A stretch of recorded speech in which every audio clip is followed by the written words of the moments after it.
Cinema വ്യവസായം കോവിഡിന് ശേഷം വളരെ പ്രതിസന്ധി നേരിട്ടുകൊണ്ടിരിക്കുന്ന ഈ കാലഘട്ടത്തിൽ പല പ്രാവശ്യം പല ചർച്ചകളിൽ കൂടി സർക്കാരിൽ നിന്ന് ലഭിക്കേണ്ട ആനുകൂല്യങ്ങൾ പലതും ലഭിക്കുന്നില്ല. സിനിമാ പ്രൊഡക്ഷന്റെ കോസ്റ്റ് കൂടിക്കൊണ്ടിരിക്കുക. സിനിമാ വ്യവസായത്തിൽ തിയേറ്ററുകൾക്കും പ്രൊഡ്യൂസർമാർക്കും ഡിസ്ട്രിബ്യൂട്ടർമാർക്കും നിലനിൽക്കാൻ പറ്റാത്ത ഈ വ്യവസായം തകർന്നുകൊണ്ടിരിക്കുന്ന ഈ കാലഘട്ടത്തിലാണ് സുപ്രധാനമായിട്ടുള്ള പല തീരുമാനങ്ങളും ചേംബർ എടുക്കേണ്ടതായിട്ട് വരുന്നത്. അതിന്റെ ആ ചേംബറിന്റെ കഴിഞ്ഞ ചേംബർ മീറ്റിംഗിൽ അങ്ങനെ ഒരു തീരുമാനം വേണമെന്നുള്ള അടിസ്ഥാനത്തിലാണ് ഇവിടെ നിന്ന് നമ്മുടെ ഒരു തീരുമാനം എടുക്കണമെന്നും അതിന് എല്ലാ സംഘടനകളെയും കൂട്ടിയിണക്കിക്കൊണ്ട് ഒരു മീറ്റിംഗ് നടത്തണമെന്നൊക്കെ തീരുമാനിച്ചു.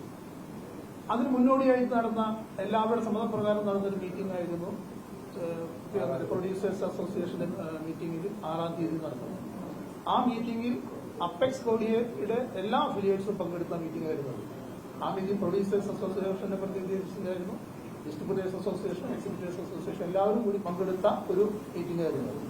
ആ മീറ്റിംഗിൽ എല്ലാവരും കൂടി എടുത്ത ഒരു തീരുമാനപ്രമാണ് പ്രൊഡ്യൂസേഴ്സ് അസോസിയേഷന്റെ വൈസ് പ്രസിഡന്റായിരുന്ന ജി സുരേഷ് കുമാർ അന്ന് അവിടെ അനൗൺസ് ചെയ്തു. അതായത് സിനിമാ വ്യവസായം മുന്നോട്ട് പോകണമെങ്കിൽ ഒരു പ്രക്ഷോഭം നടത്തിക്കൊണ്ട് സർക്കാരിൽ നിന്നും കിട്ടുന്ന ആനുകൂല്യങ്ങൾ നേടിക്കൊണ്ട് അല്ലാതെ വലിയ വ്യവസായം മുന്നോട്ട് കൊണ്ടുപോകാൻ പറ്റില്ലാന്നും അതേമാതിരി തന്നെ ആർട്ടിസ്റ്റുകൾക്ക് അവരുടെ പ്രതിഫലം വളരെയധികം കൂട്ടിക്കൊണ്ടാണ് ഇപ്പോൾ പോകുന്നതെന്നും വ്യവസായം മുന്നോട്ട് കൊണ്ടുപോകാൻ പറ്റാത്തൊരു സാഹചര്യമാണെന്നും അത് വിലയിരുത്തിക്കൊണ്ടാണ് ചർച്ച നടന്നതും അതിനൊരു സിനിമ സമരത്തിൽ കൂടിയെങ്കിലും അത് നേടിയെടുക്കണം എന്നുള്ള ഒരു തീരുമാനം അവിടെ എല്ലാവരും കൂടി ഒരുമിച്ചെടുത്തൊരു തീരുമാനം. ആ തീരുമാനത്തിന് മുന്നോടിയായിട്ട് എന്റെ ചേംബറിലും അവരുടെ കത്ത് തരികയും അത് ചേംബറിന്റെ സപ്പോർട്ട് ആവശ്യപ്പെടുകയും ചെയ്തതാണ്. ആ ആവശ്യപ്പെട്ട പ്രകാരമാണ് ഇന്ന് ഇവിടെ എക്സിക്യൂട്ടീവ് കമ്മിറ്റി ഞങ്ങൾ തീരുമാനങ്ങളും എല്ലാ അപ്ലിക്കേഷനും ഇരിക്കുന്ന എല്ലാ അപ്ലിക്കേഷനും പ്രതികരിച്ച എല്ലാവരുടെയും പ്രസിഡന്റുമാരും സെക്രട്ടറിമാരും ഇരിക്കുന്നത് സിനിമാ വ്യവസായത്തിന്റെ അഫക്സ് കൂടിയ എല്ലാ അപ്ലിക്കേഷനും ഇരിക്കുന്നത്. അവർ കൂടിയുള്ള ഇന്നത്തെ തീരുമാനത്തിൽ ഞങ്ങളെ സംബന്ധിച്ച് എന്താ വെച്ച് കഴിഞ്ഞാൽ നമ്മുടെ മുൻ പ്രസിഡന്റും ചേംബറിന്റെ മുൻ പ്രസിഡന്റായിരുന്നു ജി സുരേഷ് കുമാർ. അദ്ദേഹം ഒരു സംഘടനയ്ക്ക് വേണ്ടി എല്ലാം അവിടെ സംസാരിച്ചത്, വ്യവസായത്തിന് വേണ്ടിയാണ് അവിടെ സംസാരിച്ചത്. ആ സംസാരിച്ച് ഞങ്ങളെപ്പോലെയുള്ള ഞാനൊരു ചേംബറിന്റെ പ്രസിഡന്റ് ആണെങ്കിലും ഞാൻ പ്രതിനിധീകരിക്കുന്നത് എക്സിബിറ്റർ അസോസിയേഷനിൽ നിന്ന് വന്നിട്ടാണ് ഞാൻ ചേംബർ പ്രസിഡന്റായിരിക്കുന്നത്. എന്നെ സംബന്ധിച്ചും ഈ തിയേറ്റർ വ്യവസായം കൊണ്ടു നടക്കാനായിട്ടുള്ള ബുദ്ധിമുട്ട് എന്ന് പറയുന്നത് സിംഗിൾ സ്ക്രീൻ, അതായത് 1-2 സ്ക്രീനുള്ള തിയേറ്ററുകൾ, ആ തിയേറ്ററുകൾക്ക് ഓണേഴ്സിന് തിയേറ്ററുകൾ കൊണ്ടു നടക്കാൻ പറ്റാത്ത സ്ഥിതിയാണ്. മൾട്ടിപ്ലക്സ് വലിയ ഗ്രൂപ്പുകൾ മാത്രം മുന്നോട്ട് കൊണ്ടുപോകുന്ന സ്ഥിതി എന്ന് പറഞ്ഞ കാര്യം തന്നെയാണ് പ്രൊഡക്ഷൻ വിങ്ങിൽ.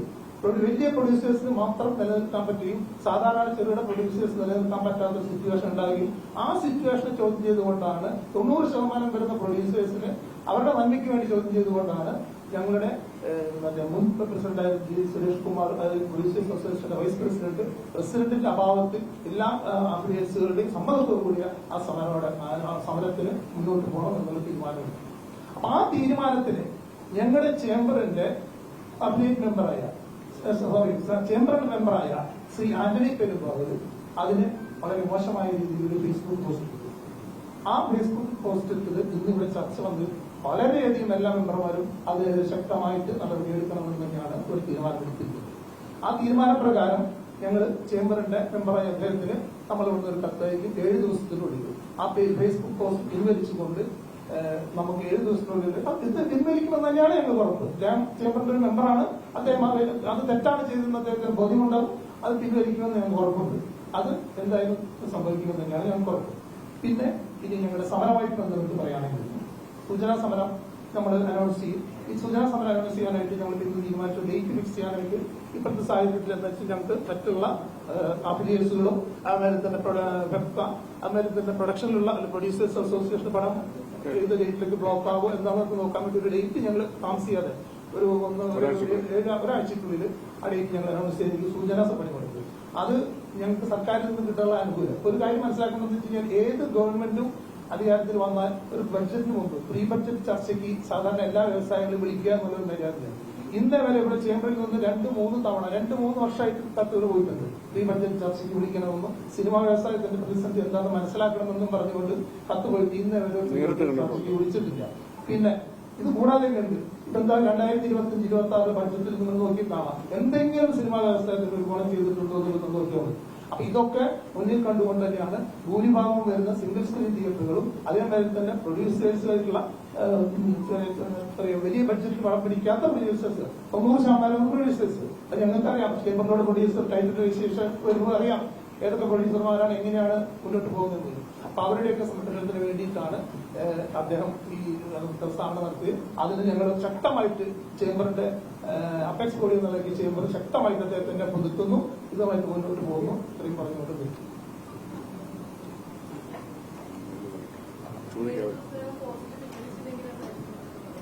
പിൻവലിക്കും അദ്ദേഹം. മെമ്പറല്ലേ, അത് പിന്നത്തെ കാര്യമില്ല. അല്ല, ഇവിടെ നമ്മളെ ഉദ്ദേശിച്ചിട്ട് കേരള ഫിലിം ചേംബർ ഓഫ് കോമേഴ്സിന്റെ ഒരു അംഗം എന്ന നിലയിൽ ഇതുകൂടാതെ ഞങ്ങളുടെയൊക്കെ സുഹൃത്തും വഴികാട്ടിയൊക്കെ ആയി നിന്ന അദ്ദേഹത്തിനും അറിയാം, അതായത് ഈ പറഞ്ഞ ആന്നി പെരുമ്പാവെന്നും അറിയാം. അദ്ദേഹത്തിന് മാനഹാനി വട്ടർക്ക് എന്ത് കാരണം പറഞ്ഞാലും ഞങ്ങൾക്ക് ചർച്ചയ്ക്ക് വിധേയമല്ല. ഞങ്ങളതിനെ ആൻസർ ചെയ്യാൻ താല്പര്യപ്പെടുന്നില്ല. അപ്പൊ അത് കാരണം അങ്ങനെയുള്ളൊരു കുറിപ്പ് പിൻവലിച്ച് ഇവിടെ സമർപ്പിക്കേണ്ടത്. അതിന് ഒരാഴ്ച സമയം കൊടുത്ത് ഇവിടുന്ന് ലെറ്റർ പോയിട്ട് ഒരു മെമ്പർ എന്ന നിലയിൽ നമുക്കത് ചെയ്തേ പറ്റൂ.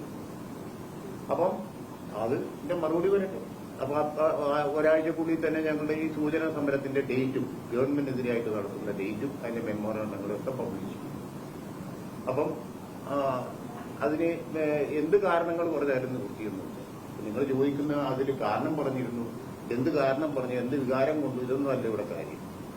അങ്ങനെ ഒരു ഫേസ്ബുക്ക് പോസ്റ്റ് അല്ല അതിന് പ്രതിവിധി. എന്ന് വെച്ച് കഴിഞ്ഞാൽ അദ്ദേഹം ആരും അറിയപ്പെടാത്ത ആളല്ല. ചേംബറിന്റെ പ്രസിഡന്റും സെക്രട്ടറിയും ഒന്നും ആരും അറിയപ്പെടാത്ത ആൾക്കാരല്ല. മിസ്റ്റർ വിജയകുമാർ ഉണ്ട് ഇവിടെ, അദ്ദേഹം ആരും അറിയപ്പെടുന്നത്. അങ്ങനെയൊക്കെ ആവശ്യമുണ്ടെങ്കിൽ നേരിട്ട് പറയാൻ മടിയാണെങ്കിൽ ഇവരെയൊക്കെ കോണ്ടാക്ട് ചെയ്യാം. ആ കോണ്ടാക്ട് ചെയ്തിട്ട് വളരെ മോശമായി പോയി എന്ന് പറയാം.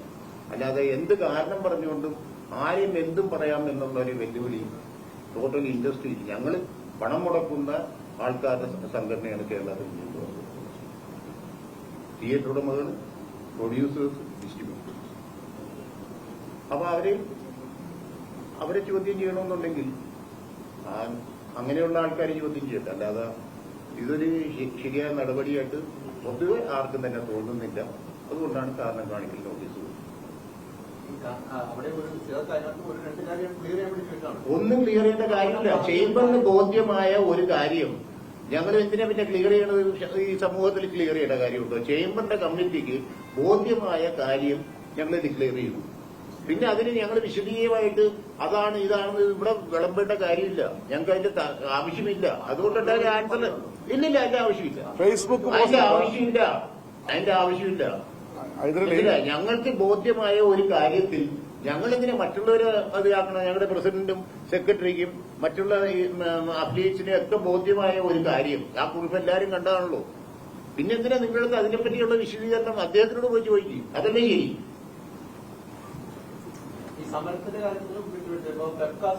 എന്റെ പൊന്നോ, ഇത് പണ്ടും പെപ്റ്റൊന്നും അല്ല സമരം ചെയ്തേക്കുന്നത്.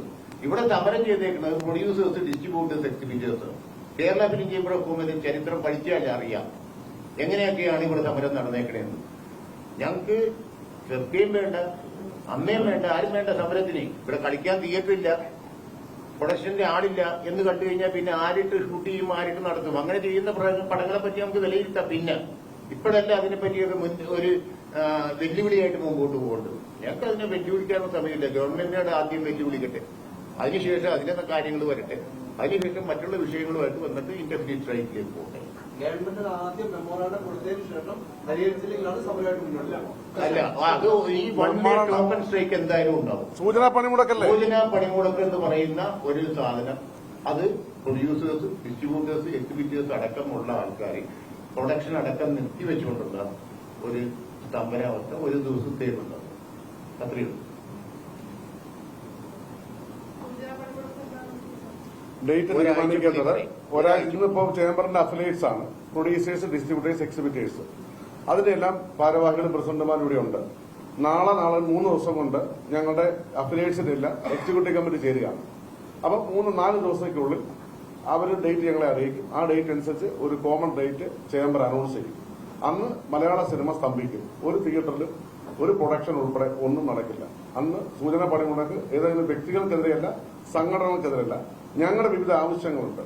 അത് ഇൻഡസ്ട്രിയായിട്ട് പ്രഖ്യാപിക്കണം. കറന്റ് ചാർജ് പ്രശ്നമുണ്ട്, തിയേറ്ററുകാരുടെ പ്രശ്നമുണ്ട്, ഞങ്ങളുടെ ഡബിൾ നികുതിയുണ്ട്, ട്രിപ്പിൾ നികുതിയുണ്ട്. ഇങ്ങനെയുള്ള പ്രശ്നങ്ങൾക്ക് പരിഹാരം ഉണ്ടാക്കുക എന്നുള്ളതാണ്. അല്ലാതെ ഏതെങ്കിലും അമ്മ സംഘടനയ്ക്കെതിരായിട്ടൊന്നുമല്ല. അപ്പൊ അമ്മ സംഘടനയ്ക്കെതിരെ ചേംബർ അല്ലെങ്കിൽ പ്രൊഡ്യൂസേഴ്സ് സമരത്തിലില്ല. മറിച്ച് ഞങ്ങൾ സമരം ചെയ്യല്ല. ഞങ്ങൾ അവരോട് പറയുകയാണ്, ഞങ്ങൾ ഡിമാൻഡ് ഇൻഡസ്ട്രി സർവൈവ് ചെയ്യണമെങ്കിൽ നിങ്ങൾ നിങ്ങളുടെ വേജസ് കുറയ്ക്കണം. അതനുസരിച്ച് നിർമ്മാണ ചെലവ് കുറയണം. അങ്ങനെ നിർമ്മാണ ചെലവ് കുറഞ്ഞ് നല്ല പടങ്ങൾ ഇവിടെ ഉണ്ടാവണം. പലരും ചോദിക്കും, നിങ്ങൾ ക്വാളിറ്റിയുള്ള പടങ്ങൾ ഉണ്ടാകാത്തത്. ആ ക്വാളിറ്റി ഉണ്ടാകാത്ത പടങ്ങൾ ഉണ്ടാകാത്തത് നിർമ്മാണ ചെലവിന്റെ ഭൂരിപക്ഷം അങ്ങനെ പോകാതിരിക്കുക എന്നുള്ളതാണ്. അതുകൊണ്ട് ഇങ്ങനെയുള്ള കാര്യങ്ങളിൽ ഒരു വ്യക്തിക്കെതിരെ അല്ല, മറിച്ച് ഇൻഡസ്ട്രിയുടെ ആവശ്യങ്ങൾ മാത്രമാണ് പറയുന്നത്. അത് ആ സൂചനാ പണിമുടക്കിൽ കഴിഞ്ഞ് ചർച്ചകൾ നടന്നത് പരിഹരിക്കപ്പെടുന്നില്ലെങ്കിൽ സമരവുമായി മുന്നോട്ട് പോകാനാണ് എല്ലാ അത്ലറ്റ്സും തീരുമാനിച്ചിരിക്കുന്നത്. ഇത്രയേ ഉള്ളൂ.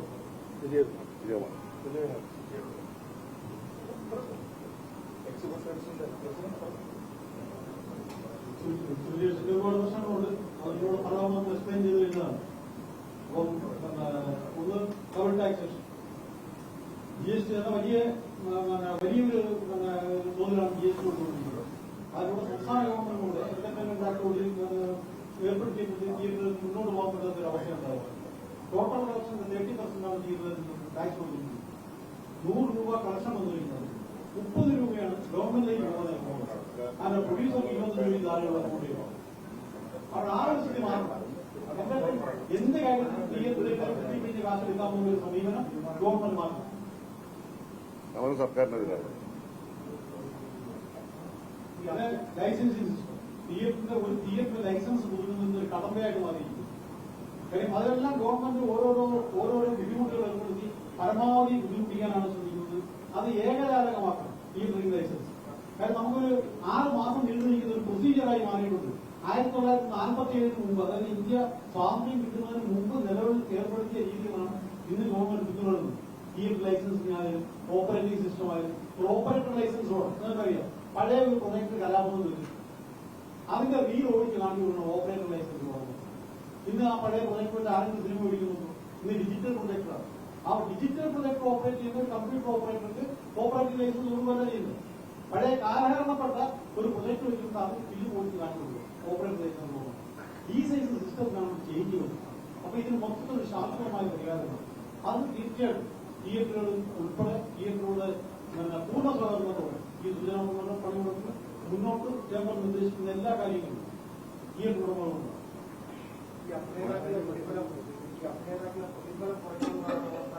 അതൊക്കെ സെക്കൻഡറി തരൂ.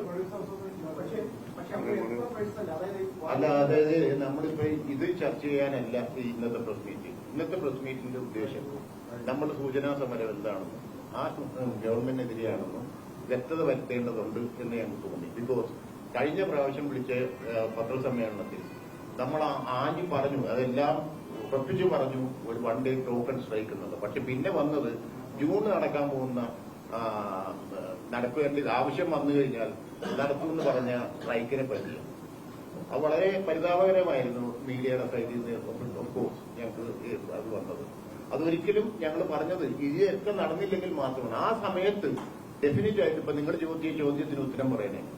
അതായത് ആ സമയത്ത് ഞങ്ങൾ അങ്ങനെ ഒരു സ്ട്രൈക്കിലേക്ക് പോകണം. അതിന്റെ ഇടയിൽ എത്രയോ സമയങ്ങളുണ്ട്. ആ സമയത്തിനുള്ളിൽ ചർച്ച നടക്കും, അല്ലെങ്കിൽ അതിന്റെ വഴികളുണ്ടാവും. ഇതൊന്നും ഉണ്ടായില്ലെങ്കിൽ മാത്രമാണ് ഇൻഡെഫിനിറ്റ് സ്ട്രൈക്ക് എന്ന് നമ്മൾ പറഞ്ഞത്. അപ്പൊ അതിന് സമയമില്ലേ? അതിനെപ്പറ്റി ഇപ്പോഴേ പറയണ എങ്ങനെയാണ്? എല്ലാം ഞങ്ങളുടെ കയ്യിലുണ്ട്. ഇപ്പൊ നമ്മൾ അതിനെപ്പറ്റി വിശദീകരിക്കാൻ തയ്യാറല്ല.